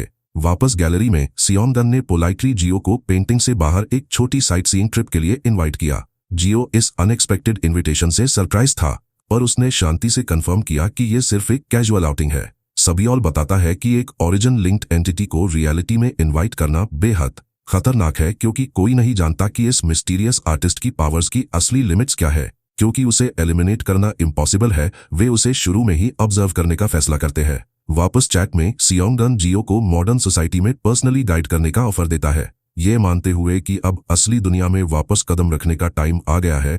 जियो एक्सेप्ट कर लेता है और वे मिलने का बेस्ट टाइम प्लान करने लगते हैं। पेंटिंग के अंदर जियो उस ज्वेल को अपने मैजिकल बर्ड के पास रखता है और मानता है कि वो मेंटली एग्जॉस्टेड है। उसे याद आता है कि कैसे बाहर सब लोग उसे देखकर ही डर से फ्रीज हो गए थे। उसे एहसास होता है कि उसकी ओवरवेलमिंग पावर्स खुद रियलिटी को डिस्टॉर्ट कर देती है। लोग उसे ठीक से परसीव भी नहीं कर पा रहे थे, क्योंकि उसकी एग्जिस्टेंस और ऑर्डिनरी ह्यूमंस के बीच एक बहुत बड़ा गैप था। हालांकि उनके डरे हुए रिएक्शंस ने उसे सरप्राइज किया, पर वो इसे खुद पर हावी नहीं होने देता। अपनी फसलों को पानी देते हुए जियो इस परसेप्शन प्रॉब्लम को इन्वेस्टिगेटर से मिलने से पहले सॉल्व करने का फैसला करता है। अपना काम खत्म करने के बाद वो गर्व से अपने खूबसूरत गार्डन की तारीफ करता है। खुद को साफ करके वो मजाक में अपने सुनहरे पक्षी की तारीफ करता है कि वो कितना अडोरेबल है। ऑर्डिनरी पक्षियों के विपरीत ये वाला उसे साफ साफ समझता था, इसलिए उसने फैसला किया कि ये एक प्रॉपर नेम डिजर्व करता है। उसका पहला आइडिया गोल्डन बॉय सुनते ही वो और पक्षी दोनों क्रिंज कर जाते हैं। शर्मिंदा होकर वो खुद पर हंसता है और फिर हेहोनी नाम चुनता है। खुश पक्षी उसके चेहरे से खुद को रगड़ता है। जियो मुस्कुराता है और इतना सिंपल नाम एक्सेप्ट करने के लिए उसका शुक्रिया अदा करता है। कैबिन में वापस आकर जियो आखिरी पेंटिंग खत्म करता है और फिर कुछ वेल डिजर्व्ड रेस्ट लेता है। जैसे ही वो एक तूफानी समंदर पेंट करता है, सिस्टम अचानक एक्टिवेट हो जाता है और एक मैचिंग डायमेंशन की तलाश शुरू कर देता है। तबाह दुनियाओं, परछाइयों और एक भयानक डीमन के अजीब विजन्स उसकी आंखों के सामने चमकते हैं। कुछ ही पलों में सिस्टम सक्सेसफुली पेंटिंग को उसके करेक्ट डायमेंशन से लिंक कर देता है। पूरी तरह से ड्रेन्ड होकर जियो अपने बिस्तर पर गिर जाता है और सो जाता है। अगली सुबह जियो तरोताजा होकर उठता है तो उसे एक जायंट नोटिफिकेशन विंडो अपना इंतजार करता हुआ मिलता है। क्यूरियस होकर वो सिस्टम चेक करता है और उसे पता चलता है कि उसकी ओशन पेंटिंग का ऑफिशियली नाम ब्रीदिंग सी रखा गया है। सिस्टम ने उसके दूसरे सभी कंप्लीटेड आर्टवर्क्स को भी ऑटोमेटिकली नाम दे दिया है। जैसे जैसे वो आगे बढ़ता है, जियो को पता चलता है कि हर पेंटिंग एक कंपैटिबल प्लेयर के जरिए दूसरे डायमेंशन से कनेक्ट हो सकती है। उसे यकीन नहीं था कि ये असल में सेफ है। वो हिचकिचाता है, तभी ही होन उसके कंधे पर आकर बैठ जाता है और उसे शांत करता है। जल्द ही उसकी क्यूरियोसिटी जीत जाती है और वो इस फीचर को एक्सप्लोर करना शुरू कर देता है। हेल्प मेन्यू बताता है कि एक कंपैटिबल प्लेयर अनएक्सप्लोर्ड डायमेंशंस में एक गाइड का काम करता है। सिस्टम ऑटोमेटिकली किसी ऐसे को सिलेक्ट करता है जिसके कोर ट्रेड्स सीन 48(1) जियो से परफेक्टली मैच करते हो, जिससे वो परमिशन के साथ टेम्पररीली उस इंसान की match जियोज allowing him to temporarily inhabit that person's body में रह सकता है। सजेस्टेड कैंडिडेट्स को देखते हुए जियोवानी और आर्गो। जियो पहले मजाक करता है कि सिस्टम ने बस सिमिलर नेम्स मैच किए हैं, फिर उसे एहसास होता है कि इसने शायद एक बहुत गहरी कंपैटिबिलिटी सर्च की है। एंडलेस पॉसिबिलिटीज से एक्साइटेड होकर उसे लगता है कि वो अब कभी बोर नहीं होगा। उसका ध्यान फिर अपनी बनाई डार्क सिटी पेंटिंग पर जाता है। उसकी हैरानी का ठिकाना नहीं रहता जब सिस्टम वार्न करता है कि वो दुनिया असल में एग्जिस्ट ही नहीं करती, मतलब जियो ने गलती से स्क्रैच से एक पूरी नई डायमेंशन बना दी है। चैलेंज को एक्सेप्ट करते हुए जियो मजाक करता है कि उसकी पीसफुल लाइफ केओस में बदलती जा रही है। तभी अपनी परसेप्शन प्रॉब्लम को ठीक करने के लिए एक और रिमाइंडर आता है। कॉन्फिडेंस से मुस्कुराते हुए वो फैसला करता है कि ये सब कुछ टेस्ट करने का परफेक्ट अपॉर्चुनिटी है। जियो जियोवानी को अपने कंपैटिबल प्लेयर के रूप में सेलेक्ट करता है और डायमेंशनल ट्रांसफर शुरू करता है। हिहोनी से उस पर भरोसा करने के लिए कहता है। जर्नी के दौरान वो रफ टेलीपोर्टेशन की शिकायत करता है, तभी नोटिस करता है कि उसका पक्षी गायब हो गया है। पहुंचने के बाद जियो खुद को एक शांत सफेद दुनिया में पाता है जो एक अबैंडन्ड हॉस्पिटल जैसी दिखती है। अचानक लंबे बालों वाला एक हैंडसम ब्लॉन्ड बंदा एक एलिगेंट और नोबल प्रेजेंस के साथ पास आता है। जियो स्पीचलेस रह जाता है जब उसे रियलाइज होता है कि वो अजनबी बिल्कुल उसकी तरह दिखता है। गर्मजोशी से मुस्कुराते हुए वो मिस्टीरियस बंदा खुद को प्रतिष्ठित बैटलैंड क्लैन के जियोवानी के रूप में इंट्रोड्यूस करता है। जियो सम्मानपूर्वक अपना परिचय देता है और समझ जाता है कि वो आखिरकार अपने कंपैटिबल प्लेयर से मिल चुका है। वे कितने सिमिलर दिखते हैं ये देखकर वो मजाक करता है कि वे लगभग एक ही इंसान हो सकते हैं। जियोवानी मुस्कुराता है, ये मानते हुए कि उनका कनेक्शन अपीयरेंसेस से कहीं ज्यादा गहरा है। जियो मानता है कि वो कभी भी मुस्कुराने में अच्छा नहीं रहा और उसके सीरियस चेहरे ने हमेशा लोगों को उसे मिसअंडरस्टैंड करवाया है। जियोवानी को ये रिलेटेबल लगता है और वो मानता है कि जियो आखिर में नेचुरली मुस्कुराना सीख जाएगा। सिंक्रोनाइजेशन के बारे में क्यूरियस होकर जियो पूछता है कि क्या ये प्रोसेस सच में सेफ है। जियोवानी बताता है कि खोने के लिए कुछ भी नहीं है क्योंकि वो पहले ही गुजर चुका है। उसकी होमलैंड समंदर में समा गई थी और अब उसकी यादों के सिवा कुछ भी नहीं बचा। इस ट्रैजिक कहानी से ओवरवेल्म्ड होने के बावजूद जियो सुनता रहता है। जियोवानी बताता है कि सिर्फ मर्मेड्स ही बची, जबकि उनकी दुनिया स्ट्रिक्ट रूल्स वाला एक आइसोलेटेड रेल्म बन गई। जियो इसे उन मिस्टीरियस डायमेंशन से जोड़ता है जिनके बारे में सॉन्ग ने कभी बताया था। जियोवानी बताता है कि अलग अलग दुनियाओं से आने के बावजूद उनकी सोल्स में एक एक्स्ट्रा ऑर्डिनरी कंपैटिबिलिटी है। सिंक्रोनाइजेशन के जरिए वे एक साथ यादें बनाते रहेंगे, जिससे उसका एग्जिस्टेंस ओरिजिन के जरिए जिंदा रहेगा। क्योंकि कोई भी ओरिजिन को सच में नहीं समझता, जियो इसे बस किस्मत मान लेता है। जाने से पहले वो जियो को अपनी तबाह दुनिया के भूले हुए सन गॉड की रक्षा करने का काम सौंपता है। पहले तो जियो को शक होता है कि क्या वो इतनी बड़ी जिम्मेदारी संभाल पाएगा, लेकिन ये जानने के बाद कि भूले हुए गॉड्स आखिर में गायब हो जाते हैं, वो कभी कभी उस अकेले देवता का साथ देने के लिए मान जाता है। बदले में उसे गॉड्स की डिवाइन पावर का एक्सेस मिलेगा। जियोवानी फिर अपने प्यारे स्टूडेंट से जुड़ी एक आखिरी इच्छा बताता है। जियो से कहता है कि वो उनके अंडर वाटर किंगडम के विनाश के बाद उस बच्चे को एक पीसफुल एंड दे। वापस सैंक्चुअरी में हिहोनी चमकते हुए जीवल के पास चुपचाप इंतजार कर रहा है, जबकि जियो की असली बॉडी गैलरी में फ्रोजन रहती है। सिस्टम जियोवानी की रिक्वेस्ट्स को रिकॉर्ड कर लेता है और कमरा अचानक बर्फीला ठंडा हो जाता है। सीन 524। सिंक्रोनाइजेशन शुरू होते ही जियो को एक असहनीय दर्द महसूस होता है। As synchronization begins, unbearable pain overwhelms Jio. उसके दिमाग में अनजान यादों की बाढ़ आ जाती है और उसके काले बाल धीरे धीरे ब्लॉन्ड होने लगते हैं। जियोवानी के दुखद आखिरी पल अब उसके अपने बन जाते हैं। इस इमोशनल फ्लड का सामना न कर पाने पर जियो चुपचाप सब कुछ एक्सेप्ट कर लेता है और बिना किसी पछतावे के बेहोश हो जाता है। कहानी फिर एक मॉडर्न सिटी में शिफ्ट होती है, जहां अमीर कलेक्टर बिसाबिल रहस्यमयी न्यूकमर जियो से डील करने के लिए नए सिक्योरिटी मेजर्स तैयार करता है। अगली सुबह ऑर्गेनाइजेशन के हेडक्वार्टर्स में अफवाहें फैल जाती है जब जियो के बारे में स्ट्रिक्ट रूल्स अनाउंस किए जाते हैं और हर कोई उन अनयूजुअल रेगुलेशंस को स्टडी करने लगता है। वे सोचने लगते हैं कि क्या वो रहस्यमयी हुडेड एम्प्लॉय सच में इंसान है या उससे भी ज्यादा भयानक कुछ और। कंपनी के अजीब नए रेगुलेशंस हर एम्प्लॉय को कंफ्यूज कर देते हैं, क्योंकि उनका सनकी बॉस ऑफिशियल अनाउंसमेंट्स में कभी मजाक नहीं करता था। जल्द ही स्टाफ एक ही कंक्लूजन पर पहुंचता है। वो रहस्यमयी हुडेड बंदा कोई ऑर्डिनरी ह्यूमन नहीं है, इसलिए उसे पूरी रिस्पेक्ट देना ही एकमात्र सेफ चॉइस है। हालांकि कई एम्प्लॉइज इन absurd रूल्स के बारे में बड़बड़ाते हैं, पर किसी में भी सवाल करने की हिम्मत नहीं होती। सिक्योरिटी टीम को आखिरकार रियलाइज हो जाता है कि नया एम्प्लॉय वही भयानक बीइंग है जो 5वें बेसमेंट में सील्ड पेंटिंग से जुड़ा है। इस बीच सेओंगन अपनी टीम की तारीफ करता है कि उन्होंने अब तक कोई प्रॉब्लम नहीं होने दी। सबियोल सहमत होता है, लेकिन वार्न करता है कि जियो की असली आइडेंटिटी रिवील होने से पूरे देश में पैनिक फैल सकता है। इससे बचने के लिए वे उसे पब्लिक में एक एस क्लास हंटर के रूप में इंट्रोड्यूस करने का फैसला करते हैं, ये मानते हुए कि उसकी असली नेचर को छिपाने से ओवरऑल खतरा कम हो जाएगा। प्लान से सेटिस्फाइड होकर सियोंगुन जियो के लिए एक लग्जरी होटल अरेंज करता है और सबियोल को उसे पर्सनली गाइड करने के लिए असाइन करता है। हालांकि ये जिम्मेदारी उसे नर्वस कर देती है, सबियोल मिशन एक्सेप्ट कर लेता है। जब वो 5वें बेसमेंट में पहुंचता है तो ये देखकर हैरान रह जाता है कि जियो पहले से ही पेंटिंग के बाहर इंतजार कर रहा है। और भी शॉकिंग बात ये थी कि जियो का ओवरवेलमिंग ऑरा और इमोशनलेस प्रेजेंस पूरी तरह से गायब हो चुके थे।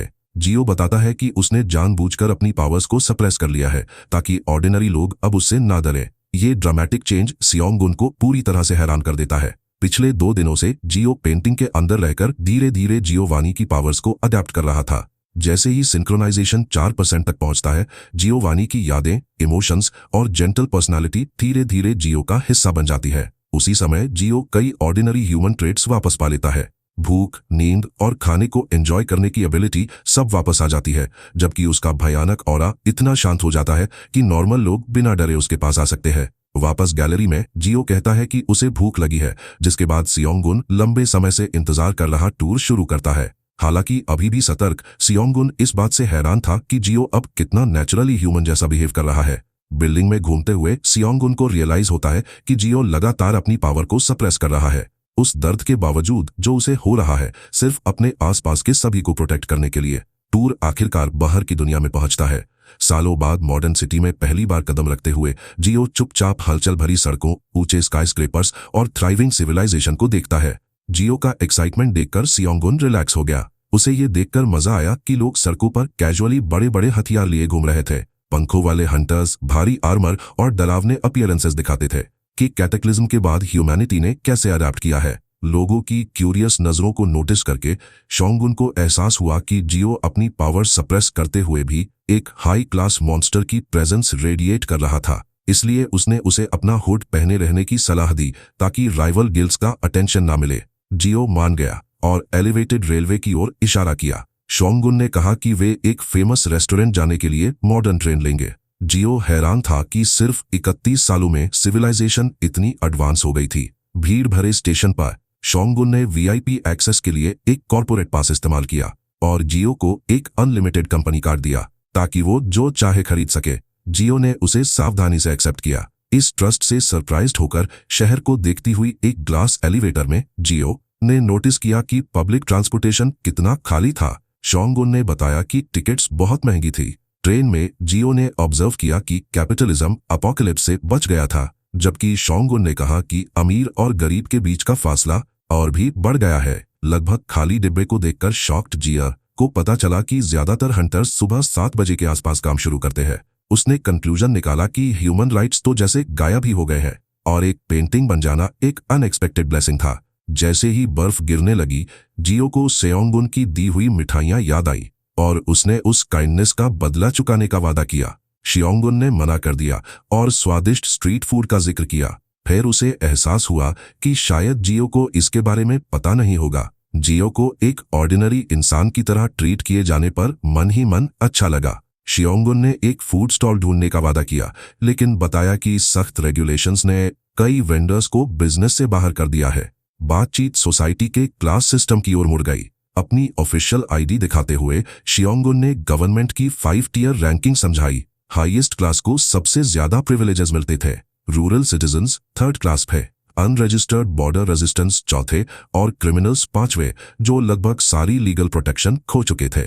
जब जियो ने पूछा क्यों, तो सियोंगुन ने कहा कि लगातार डंजन थ्रेट्स की वजह से सोसाइटी को सिक्योरिटी को इक्वालिटी से ऊपर रखना पड़ा। एक खूबसूरत डिस्ट्रिक्ट से गुजरते हुए सियोंगुन ने बताया कि पावरफुल मॉन्स्टर्स ने दुनिया को रीशेप कर दिया है। बड़ी बड़ी डिफेंसिव वॉल्स शहरों को प्रोटेक्ट करती है, जबकि मॉन्स्टर मटेरियल्स से एडवांस टेक्नोलॉजी पॉसिबल हुई है। सीन 599 मैजिक का प्रदर्शन करते हुए उसने बताया कि कैसे एलीट हंटर्स शहरों की रक्षा करते हैं। Demonstrating magic, he described how elite hunters defended cities, जबकि अबैंडन प्रोविंसेस खतरे और कमी से जूझते हैं। वे एक एलिगेंट रेस्टोरेंट पहुंचे। शियोंग उन ने गर्व से बताया कि उसने इसे इसलिए चुना है क्योंकि इसके किसी भी डिश में मॉन्स्टर इंग्रेडिएंट्स का इस्तेमाल नहीं होता। लंच पर वो सोचने लगा कि ग्रेट कैटाक्लिज्म के बाद ऑर्डिनरी लाइफ कितनी बदल गई है। जीहो हैरान था कि दुनिया सिर्फ 31 सालों में इतनी पूरी तरह से बदल गई है। सर्दियों के मौसम के बावजूद वे एक गर्म आर्टिफिशियल कनाल के किनारे टहलने लगे। शियोंग उन ने बताया कि टेराफॉर्मिंग मैजिक ने इस डिस्ट्रिक्ट को एक जायंट ग्रीन हाउस में बदल दिया है। जियो ने एक अनजान पक्षी को देखा और उसे बीज खिलाए। शियोंग उन ने बताया कि ये एक यूटिलिटी मॉन्स्टर है जिसे वैल्यूएबल क्राफ्टिंग मटेरियल्स के लिए पाला जाता है। जैसे ही और पक्षी इकट्ठा हुए, जियो को इंसानों और मॉन्स्टर्स को शांति से एक साथ रहते देखकर खुशी हुई। शियोंग उन ने गर्म कनाल में पैर डुबोकर रिलैक्स करने का सुझाव दिया। क्रिस्टल क्लियर पानी के किनारे बैठे हुए जियो ने नोटिस किया कि उसमें से समंदर जैसी महक आ रही थी। शहर के बीचों बीच होने के बावजूद जिस पल उसे ये एहसास हुआ, मैजिकल एनर्जी का एक जबरदस्त सर्च उसमें से फूट पड़ा। कैनाल में जोरदार लहरें उठने लगी और माना बेतहाशा फ्लक्चुएट होने लगा। जियो का हुड फिसल गया और उसके लंबे चमकते बाल सामने आ गए। डरा हुआ शियोंग घबराहट में चिल्लाया। वो अपने सामने हो रहे इस भयानक ट्रांसफॉर्मेशन को समझ नहीं पा रहा था। अपने वेलकमिंग अपीयरेंस के बावजूद एक अटूट गॉड लाइक ऑरा लिए जियो शांत भाव से सिर हिलाता है जब सेओंग गन उससे सवाल करता है। खुद को इंट्रोड्यूस करते हुए उसने जोर दिया कि उसका यूजर नेम कभी नहीं बदला, हालांकि वो अपने डर को छिपाने की कोशिश कर रहा था। बाद में एक 5 स्टार होटल में सेओंग गन ने जियो को एक लग्जरी स्वीट की चाबी दी, उनके डिनर प्लान्स कंफर्म किए और उसे अच्छे से रेस्ट करने के लिए कहा। जैसे ही वो अपने कमरे में लौटा, वो ठंडे पसीने में भीगा हुआ फर्श पर गिर पड़ा। कैनाल के उस भयानक मंजर ने सेओंग गन को यकीन दिला दिया था कि जियो इंसान नहीं है। जियो आमतौर पर अपना पूरा यूजर नेम बताता था, लेकिन पावर सर्च के बाद उसने सिर्फ पहला हिस्सा बताया, जिससे उसकी गॉड लाइक एग्जिस्टेंस वाली आइडेंटिटी सामने आ गई। अपनी सतर्कता कम करने के लिए खुद को कोसते हुए सेओंग गन ने कंक्लूजन निकाला कि वो एक ही होटल में एक अनप्रेडिक्टेबल एंटिटी के साथ फंसा हुआ है। सीन 633 अनस्टॉपेबल फोर्स के साथ रह रहा है जो सिर्फ इंसान होने का नाटक कर रही है। Unstoppable force merely pretending to be human. इस बीच जियो नरम बिस्तर पर रिलैक्स कर रहा था, ये मानते हुए कि मॉडर्न सोसाइटी डरावनी है। रेस्ट करने के बाद वो 45वीं मंजिल से नजारे देख रहा था। तभी उसे भूख लगी और उसके केप के नीचे छिपा छोटा पक्षी सामने आ गया। उसे अफसोस हुआ कि वो उसे होटल के अंदर नहीं खिला सकता। पक्षी ने प्यार से उसे सहलाया और उसने खुशी खुशी घर लौटकर कुछ मीठा बनाने का वादा किया, इस बात से पूरी तरह अनजान कि उसने कितना आतंक फैला दिया था। बाहर सेओंग गुन दिन की घटनाओं को रिव्यू कर रहा था। उसे राहत मिली कि कुछ भी डिजास्ट्रस नहीं हुआ, पर कनाल की घटना उसे अभी भी परेशान कर रही थी। उसे उनकी पहले की स्पीड बोट राइड याद आई, जब जीहो की सिर्फ मौजूदगी ने पानी में हलचल मचा दी थी। सेओंग गुन ने उसे वार्न किया कि वो ड्राइवर को डरा रहा है, लेकिन जीहो ने बताया कि वो तो बस कनाल को देखकर फैसिनेटेड हो गया था। हालांकि सेओंग गुन ने अपॉलॉजी एक्सेप्ट कर ली। उसने बताया कि कनाल से समंदर जैसी महक आ रही है और जीहो ऐसा लग रहा था जैसे वो उसमें कूदने के लिए तैयार है। जीहो ने जवाब दिया कि वो तो बस इसलिए खड़ा हुआ था क्योंकि उसे डर था कि कहीं सेओंग गुन गिर ना जाए। बहस ना करने का फैसला करते हुए सेओंग गुन ने पूछा कि क्या जीहो को समंदर पसंद है। कनाल की ऊंची दीवारों को देखते हुए जियो हिचकिचाया। प्रीस्ट जियोवानी की भावनाएं, जिसे समंदर से प्यार था, उसकी अपनी भावनाओं के साथ मिल रही थीं। सोचने के बाद उसने कंक्लूजन निकाला कि उसे समंदर पसंद है, जिससे शियोंग गुन इस कॉन्ट्राडिक्टरी जवाब से कंफ्यूज हो गया। सब्जेक्ट बदलते हुए जियो ने मरमेड्स के बारे में पूछा। चौंक कर शियोंग गुन ने बताया कि बाढ़ वाले इलाकों में एक्वाटिक क्रीचर्स दिखाई देते हैं और अक्सर मिथिकल बीइंग्स जैसे दिखते हैं। ग्रेट कैटाक्लिज्म के बाद इंसानियत के विश्वास ने पुराने मिथ्स, लेजेंड्स और अर्बन स्टोरीज को असली मॉन्स्टर्स में बदल दिया था। अर्थ को गेम जैसे रूल्स वाले एक जायंट डंजन में ट्रांसफॉर्म कर दिया था। उसी पल जियो के सिस्टम पर 2 नए क्वेस्ट दिखाई दिए, speak with the sun god और एलिमिनेट द लिटिल मरमेड। उन पर और चर्चा करने से पहले वे एक जायंट सी मॉन्स्टर के शेल के अंदर बने एक एलिगेंट रेस्टोरेंट में पहुंचे। लंच के दौरान सियोंगन ने बताया कि ये रेस्टोरेंट खुद एक स्टैटिक डंजन है। क्योंकि जियो को मॉडर्न डंजन्स के बारे में कुछ नहीं पता था, उसने टाइप्स बताए। स्टैटिक डंजन्स एक जगह फिक्स्ड रहते हैं, जबकि रोमिंग डंजन्स अनप्रिडिक्टेबली घूमते हैं और लोगों को अजीब कंडीशंस के तहत फंसा लेते हैं, जैसे रात में एक कन्वीनियंस स्टोर में जाना। जियो को ये आइडिया अबसर्ड लगा, क्योंकि लोग सिर्फ स्नैक्स खरीदने के लिए मर सकते थे। शियोंगन ने माना कि ऐसे डंजन्स रेयर होने के बावजूद लगातार डर फैलाते हैं। उसने ऐड किया कि स्टैटिक डंजन्स अर्थ के कुछ हिस्सों को परमानेंटली फॉरेन लैंडस्केप से बदल देते हैं। ये मरीन थीम्ड डंजन कॉम्बैट से नहीं, बल्कि एक ऑर्डिनरी शेफ की वजह से क्लियर हुआ था, जिसने डंजन मास्टर को अपनी कुकिंग से इम्प्रेस कर दिया था। जियो कहानी सुनकर मुस्कुराया, जब तक शियोंगन ने नहीं बताया कि वो शेफ अब 92 साल का है और अब भी काम कर रहा है, क्योंकि अवेकेंड हंटर्स बहुत धीरे धीरे बूढ़े होते हैं। अपने 90 के दशक में भी काम करने का ख्याल जियो को सच में डरा गया। शियोंगन ने विलेज टाइप डंजन्स के बारे में बताना जारी रखा, जो पूरे रीजन्स को ट्रांसफॉर्म कर देते हैं, और गेटवे डंजन्स, जो अर्थ को दूसरे डायमेंशन से रैंडमली कनेक्ट करते हैं, जैसे game level select screens. Satisfied होकर जियो ने कहा कि वो सब कुछ समझ गया है। जब शियोंगन ने खाने के बारे में पूछा तो जियो ने गर्मजोशी से उसकी तारीफ की, ये कहते हुए कि इसने उसे अपने प्यारे साथियों के साथ बिताए हैप्पी डिनर्स की याद दिला दी। उसकी खूबसूरत मुस्कान ने शियोंग को एक पल के लिए स्पीचलेस कर दिया, और सच जानने के बावजूद उसे जियो को एंजॉय करते देख सच में जल्द ही पास के डाइनर्स उनकी ओर घूरते हुए फुसफुसाने लगे। अटेंशन से बचने की उम्मीद में शियोंगन ने चलने का सुझाव दिया। मूड हल्का करने के लिए शियोंगन ने ग्योंगबोगुम पैलेस जाने का प्रस्ताव रखा। इस नाम ने जिहो की एक टीचर के रूप में पिछली लाइफ की यादें जगा दी, चुपचाप ये सोचते हुए कि क्या वे बच्चे इस बदली हुई दुनिया में बच पाए होंगे। जिहो प्यार से मुस्कुराया और खुशी खुशी इन्विटेशन एक्सेप्ट कर लिया। जिहो और शियोंगन तैरती हुई लालटेनों से रोशन एक शानदार ट्रेडिशनल पैलेस पहुंचे। जैसे ही वे हिस्टोरिक कोर्टयार्ड से गुजरे, शियोंगन ने इवेंट स्टाफ को धन्यवाद दिया, अपने इस खतरनाक गेस्ट को एस्कॉर्ट करते हुए। अपने ट्रेडिशनल आउटफिट की तारीफ सुनकर जिहो याद आया कि वो एक टीचर के रूप में दूसरों को यहाँ लाया करता था, लेकिन उसने खुद कभी इतने एलिगेंट कपड़े नहीं पहने थे। उसे स्कूल ट्रिप्स की बहुत याद आई, खासकर ग्रुप फोटोज के लिए बच्चों को ऑर्गेनाइज करना। फिर उसने तारीफ की कि कैसे मैजिक को इस प्राचीन महल के साथ खूबसूरती से मिलाया गया है। आसमान में तैरती हुई चमकती स्पिरिट्स की ओर इशारा करते हुए जियो पूछा कि इन्हें क्या कहते हैं। हैरान होकर शियोंगन ने बताया कि ये जिंदा फेरी टेल्स है, और पूछा कि क्या जियो इन्हें पहली बार देख रहा है। जियो ने हाँ में जवाब दिया और बताया कि ओरिजिन के असली बच्चे इंसानों के बीच बहुत कम घूमते हैं। क्यूरियस होकर शियोंगन ने उसे एक स्ट्रीट स्नैक दिया। खाते खाते जियो ने बताया कि ओरिजिन वो कॉस्मिक फोर्स है जिसने हर दुनिया को बनाया और संभाला है। शियोंगन को एहसास हुआ कि वो मैजिक की बुनियाद के बारे में बता रहा है। जियो ने ऐड किया कि स्पिरिट्स उसी सोर्स से पैदा हुई है, ये सिर्फ इंसानी आइडियाज की नकल करती है और खुद को परफेक्टली डिस्गाइज कर सकती है। जब शियोंगन ने पूछा कि क्या ऑर्डिनरी लोग इन्हें देख सकते हैं, तो जियो ने जवाब दिया कि ऐसे लोग बहुत रेयर होते हैं। इतिहास को याद करते हुए शियोंगन ने बताया कि पहले लगभग कोई भी उन्हें नहीं देख पाता था, जब तक डंजन डिजास्टर्स के बाद अर्थ में हुए ट्रांसफॉर्मेशन ने इंसानों में ये एबिलिटी नहीं जगा दी। ये मानते हुए कि जिहो बस एक एक्सेप्शनली गिफ्टेड अवेकेंड इंडिविजुअल है, उसने तारीफ की कि वो कितनी नेचुरली सोसाइटी में घुल मिल गया है। जिहो ने कैजुअली जवाब दिया कि उसे अपना मैजिक एक पुरानी पेंटिंग से मिला है। ये सुनकर शियोंगन का दम ही घुटने वाला था। तभी कोर्टयार्ड में एक जोरदार बहस ने उनकी बातचीत रोक दी। जैसे ही सिक्योरिटी ने उपद्रवियों को काबू में किया, शियोंगन को लगा कि उन्हें हटा दिया जाएगा, लेकिन एक सिस्टम विंडो ने अचानक जियो को एक मैंडेटरी मिशन दिया जिसमें उसे उन आदमियों में से एक को इवैल्यूएट करना था। कंफ्यूज्ड होकर जियो देखता रहा, जबकि शियोंगन ने शांति से बताया कि सिक्योरिटी इसे हैंडल कर रही है। हालांकि वो आदमी एक ऑर्डिनरी विक्टिम जैसा लग रहा था, शियोंगन ने चुपके से उसे एनालाइज किया और एक जबरदस्त डेंजर लेवल पाया। उसके चेहरे पर ठंडा पसीना आ गया। वो सोचने लगा कि क्या इतना खतरनाक कोई आजाद घूमना चाहिए, जबकि जियो बस आगे चलता रहा।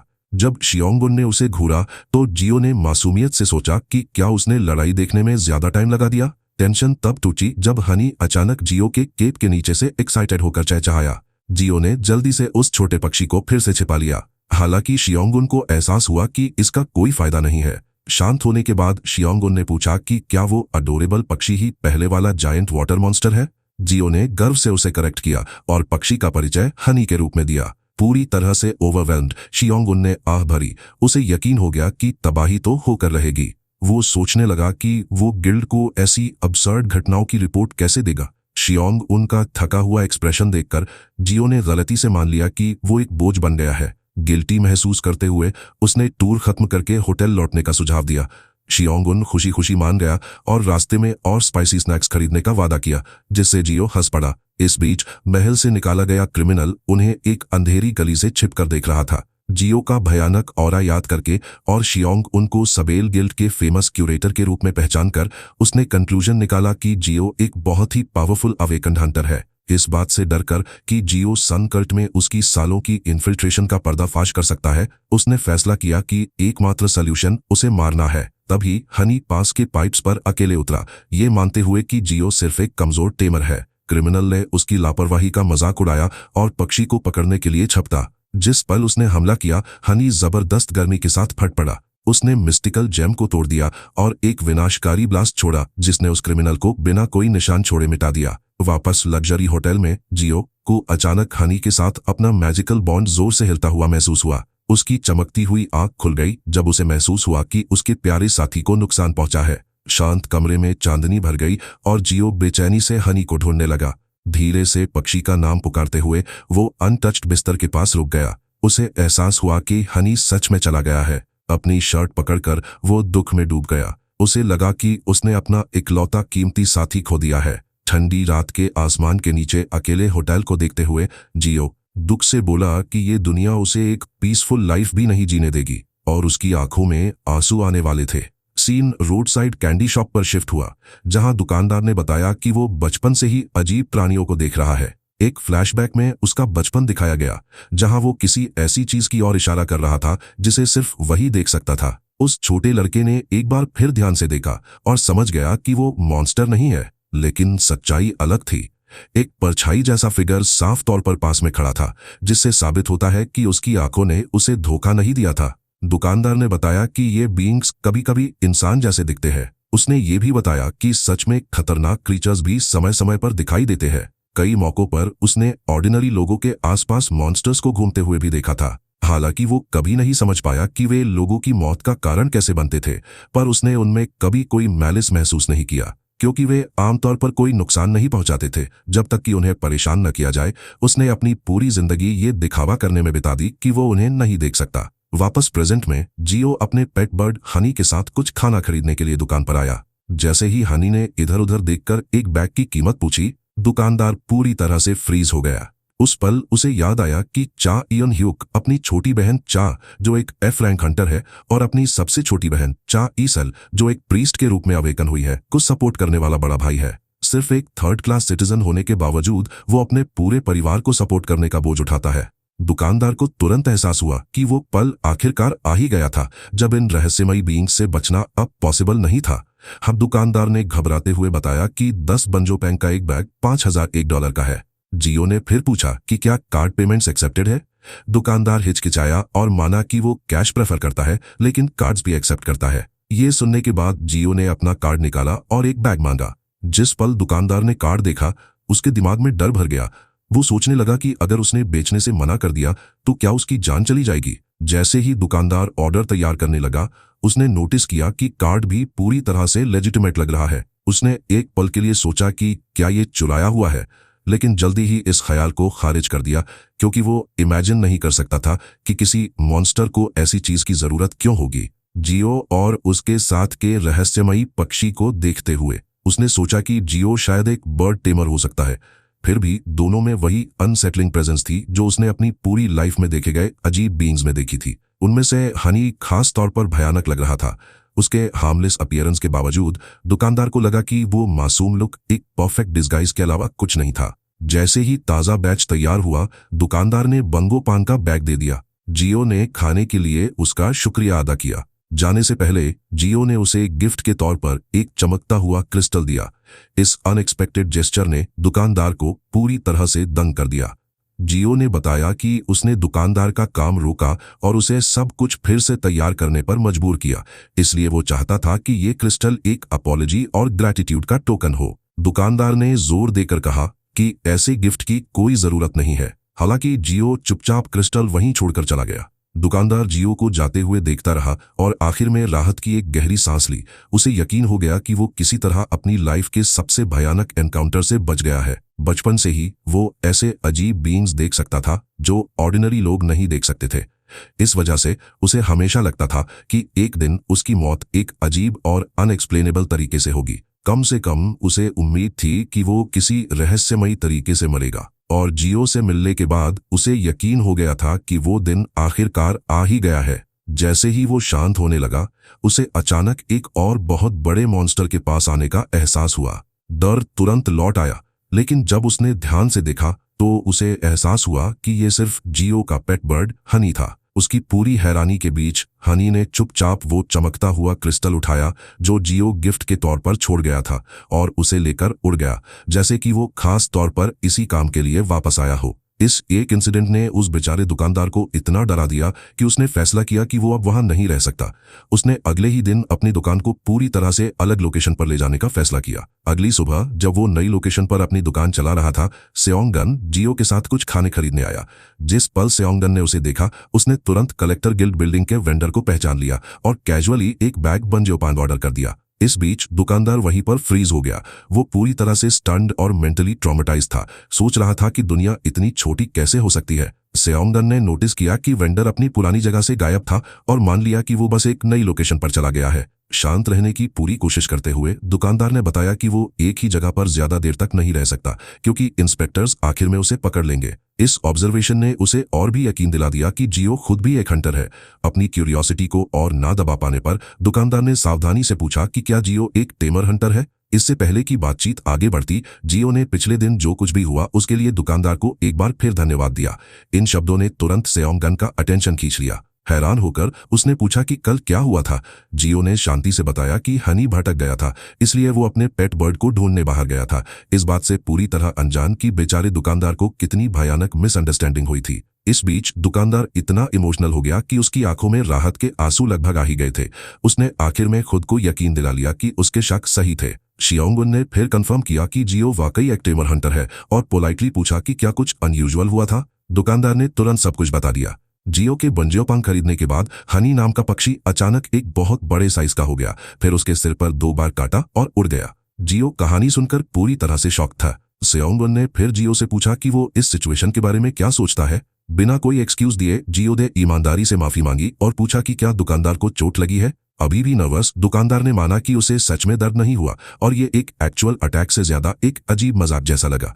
फिर भी जियो ने एक बार फिर माफी मांगी और ऑकवर्डली बताया कि उसका बेटा कभी कभी बचकाना हो जाता है। इन शब्दों ने सेओंगन को पूरी तरह से कंफ्यूज कर दिया। वो समझ नहीं पा रहा था कि जियो ने अभी अभी एक पक्षी को अपना बेटा क्यों कहा। एक पल बाद जियो ने अपने सिर को ढके हुए क्लोक को हटाया और अपना दूसरा appearance, blonde hair Giovanni reveal किया। एक कोमल मुस्कान के साथ जियोवानी ने पोलाइटली दुकानदार से उसे किसी भी चोट के लिए एग्जामिन करने की परमिशन मांगी। सेओंगन एक बार फिर स्पीचलेस रह गया। वो जानता था कि जियो के पास सेओ जियो नाम के 29 साल के इंसान की यादें हैं, लेकिन उसने कभी इमेजिन नहीं किया था कि वो बंदा असल में एक डॉक्टर था। जियोवानी डरे हुए दुकानदार पर पोलाइटली मुस्कुराता रहा और बेचारा बंदा इस अनएक्सपेक्टेड काइंडनेस से पूरी तरह दंग रह गया। इस बीच सीन कहीं और शिफ्ट हुआ, जहां एक अजीब क्रीचर जैसी दिखने वाली एक रहस्यमयी बंदी किसी को ढूंढ रही थी। जैसे ही वो निशान का पीछा करते हुए आगे बढ़ी, उसे अचानक एहसास हुआ कि निशान वहीं खत्म हो गया है। वो सोचने लगी कि क्या जिसे उसने जानबूझकर चुना था वो पहले ही हार चुका है। वो अजीब दिखने वाली बंदी चुपचाप प्रीस्ट के रहस्यमयी ढंग से गायब होने के बारे में सोचती है।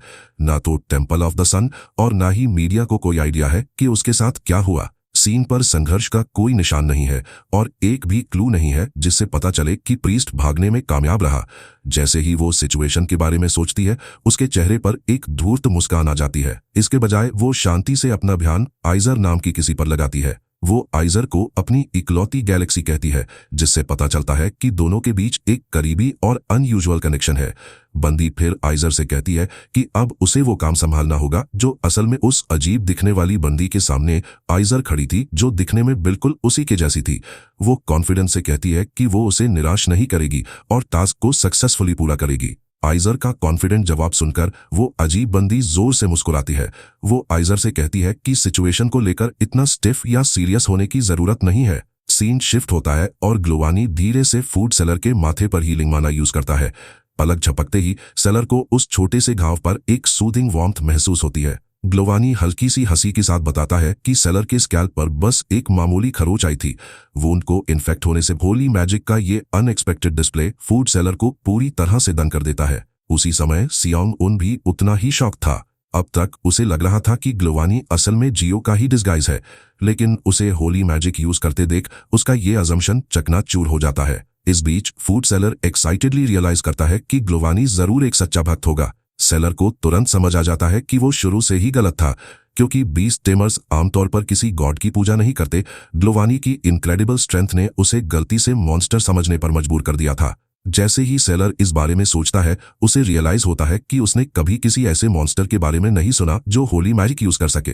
क्यूरियस और रिस्पेक्ट से भरकर फूड सेलर फिर पूछता है कि क्या ग्लोवानी और उसके साथी आने वाले सन कल्ट इनिशिएट। ये सुनकर सियोंगुन को रियलाइज होता है कि सेलर किस बारे में बात कर रहा है और समझ जाता है कि टेंपल ऑफ द सन की इनिशिएशन सेरेमनी का टाइम आ गया है। फिर वो खुशी खुशी बताता है कि उसका सबसे छोटा भाई हाल ही में एक प्रीस्ट के रूप में अवेकन हुआ है और इसी इनिशिएशन में पार्टिसिपेट करेगा। शियोंग मुस्कुराता है और कहता है कि उसने सुना है कि जब बहुत सारे लोग एक साथ इकट्ठा होते हैं तो गॉड की नजर पाना आसान हो जाता है। फूड सेलर सहमत होता है और मानता है कि उसे थोड़ी चिंता है कि अगर इनिशिएशन के दौरान उसके सबसे छोटे भाई को किसी गॉड ने नहीं चुना तो वो अपना गुजारा कैसे करेगा। सेओंग उसे यकीन दिलाता है कि क्योंकि उसका भाई एक प्रीस्ट के रूप में अवेकन हुआ है, होली मैजिक के लिए उसकी अफिनिटी एक्सेप्शनल होगी। फूड सेलर मुस्कुराते हुए उन्हें खाना देता है और उम्मीद जताता है कि सब कुछ ठीक हो जाएगा। सायोंग मुस्कुराता है और अटेंड करने के लिए मान जाता है। जाने से पहले वो फूड सेलर से कलेक्टर्स बिल्डिंग में फिर से आने के लिए कहता है। जैसे ही वे वहां से निकलते हैं, सायोंग जीहो से पूछता है कि क्या उसे पक्का यकीन है कि सुबह कुछ नहीं हुआ था। जीहो बस इतना कहता है कि हनी के हिसाब से वो इनोसेंट है। शियोंगुन जीहू को शक की नजर से देखता है। वो सोचता है कि क्या ओरिजिन के एक बीइंग द्वारा बोले गए इनोसेंस का कॉन्सेप्ट इंसान की इनोसेंस की समझ जैसा ही है। फिर वो जीहू से पूछता है कि क्या वो उस दिन पोर्ट्रेट में वापस जाने की प्लानिंग कर रहा है। जीहू भीड़ भाड़ वाली सड़कों को देखता है और मानता है कि बाहर मजा आ रहा है। देखने के लिए बहुत सारे लोग हैं और एक्सपीरियंस करने के लिए अनगिनत चीजें। लेकिन इस सारे एक्साइटमेंट के बावजूद जियो को लगता है कि ये दुनिया वो जगह नहीं है जहां वो सच में बिलोंग करता है। उस जैसे एक फ्रेजाइल और हार्मलेस पोर्ट्रेट के सर्वाइव करने के लिए बाहर की दुनिया बहुत ज्यादा हार्श हो गई है। मन ही मन जियो मानता है कि वो असल में डरा हुआ है। शियोंगुन उसकी ओर देखता है और समझ जाता है कि जियो को कितनी मुश्किल हो रही होगी। फिर वो पूछता है कि क्या जियो आने वाले इनिशिएशन को देखने की प्लानिंग कर रहा है। जियो हाँ कहता है, क्योंकि वो इसके बारे में क्यूरियस है। थोड़ी देर साइट सीइंग करने के बाद जियो आखिरकार पोर्ट्रेट में लौट जाता है। अंदर वापस आने के बाद वो सो जाता है और पूरे एक दिन तक सोता रहता है। जियो मन ही मन सोचता है कि कंबल की सेफ्टी के मुकाबले बाहर की दुनिया खतरनाक है। अचानक एक सिस्टम विंडो अपीयर होती है और बताती है कि उसका असिमिलेशन रेट 14.8% तक पहुंच गया है। जियो सिचुएशन को एनालाइज करना शुरू करता है और रियलाइज करता है कि जहां तक वो जानता है उसे अभी भी जियोवानी के साथ सिंक्रोनाइज होना चाहिए। लेकिन सिंक्रोनाइजेशन का एहसास पोर्ट्रेट के अंदर बहुत कमजोर महसूस होता है। वो ये भी नोटिस करता है कि सिंक्रोनाइजेशन प्रोसेस धीमा हो गया है। जियो को तब रियलाइज होता है कि ये जरूर पोर्ट्रेट वर्ल्ड के यूनिक ट्रेट्स में से एक होगा। हालांकि बाहर की दुनिया का एक्सपीरियंस करने के बाद वो अब साफ तौर पर कॉन्ट्रास्ट महसूस कर सकता है। जियो सोचने लगता है कि क्या प्रोसेस इसलिए धीमा है क्योंकि उसे एक इंसान के बजाय एक पेंटिंग माना जाता है। सब कुछ सोचने के बाद जियो गर्व से कंक्लूजन निकालता है कि वो सच में अमेजिंग है, जैसा कि उसने उम्मीद की थी। इस पॉइंट पर यह साफ हो जाता है कि जियो खुद से पूरी तरह ऑब्सेस्ड है। जियो फैसला करता है कि अब उस बूढ़े आदमी से मिलने का टाइम है। सिस्टम विंडो में जियोवानी के एक्टिव क्वेस्ट्स दिखाई देते हैं, सन गॉड से कम्युनिकेट करना और लिटिल मर्मेड को एक एंडिंग देना। जियो फिर उनकी जर्नी के लिए ढेर सारा खाना तैयार करता है। सब कुछ तैयार हो जाने के बाद वो जियोवानी में ट्रांसफॉर्म होता है और सी पेंटिंग में एंटर कर जाता है। अंदर पहुंचने के बाद जियोवानी किसी से बात करता है और कहता है कि प्रीस्ट बहुत देर से आया है। वो उनसे समझने के लिए कहता है कि वो बस थोड़ी देर के लिए पेंटिंग से बाहर की दुनिया देखने गया था। जैसे ही जियोवानी अंडरवर्ल्ड में घूमता है, उसे कुछ अजीब नोटिस होता है। जियो फिर सोचने लगता है कि क्या ऐसा इसलिए है क्योंकि वो इस दुनिया में पहले से ही मरा हुआ माना जाता है, या क्योंकि सिंक्रोनाइज होने के बाद भी उसका एसेंस एक पोर्ट्रेट का ही है। ये उसे उस टाइम की याद दिलाता है जब वो पेंटेड फॉरेस्ट के अंदर था, जहां वो दुनिया के नॉर्मल लॉज से परे एग्जिस्ट करता हुआ लगता था। सीन आगे बढ़ता है और हमें पता चलता है कि जियोवानी अपने फादर की स्पिरिट से बात कर रहा है। उनकी बात सुनकर जियोवानी रिएक्ट करता है और इसे एक शर्म की बात मानता है। जियो फिर सन्स मिरेकल का यूज करके अपने लाए हुए खाने के चारों ओर एयर बबल्स बनाता है। वो बताता है कि खाना गीला नहीं होना चाहिए क्योंकि वो सब कुछ परफेक्ट कंडीशन में रखना चाहता है। उसी पल सिस्टम विंडो फिर से अपीयर होती है और कंफर्म करती है कि सन गॉड से कम्युनिकेट करने का क्वेस्ट कंप्लीट हो गया है। सीन फिर गिल्ड में शिफ्ट होता है, जहां गिल्ड मास्टर जियो के अजीब बिहेवियर के बारे में शियोंगन से डिस्कस करता है। गिल्ड मास्टर बताता है कि जियो के अंदर एक और पर्सनालिटी छिपी हुई लगती है। शियोंगन गिल्ड मास्टर को याद दिलाता है कि उसने पहले ही एक रिपोर्ट ऑर्गेनाइज करके जल्द ही सबमिट करने का वादा किया था, लेकिन गिल्ड मास्टर ने उसे पर्सनली बुलाने पर जोर दिया था। शियोंगन फिर बताता है कि वो सिर्फ जियोस पोर्ट्रेट के लिए रिस्पॉन्सिबल नहीं है, समंदर भी आजकल बहुत शोर मचा रहा है, इसलिए सिचुएशन को डील करने के लिए उसे बार बार बुलाया जा रहा है। ये सुनकर गिल्ड मास्टर इंटरेस्टेड हो जाता है और शियोंगन के समंदर के जिक्र पर फोकस करता है।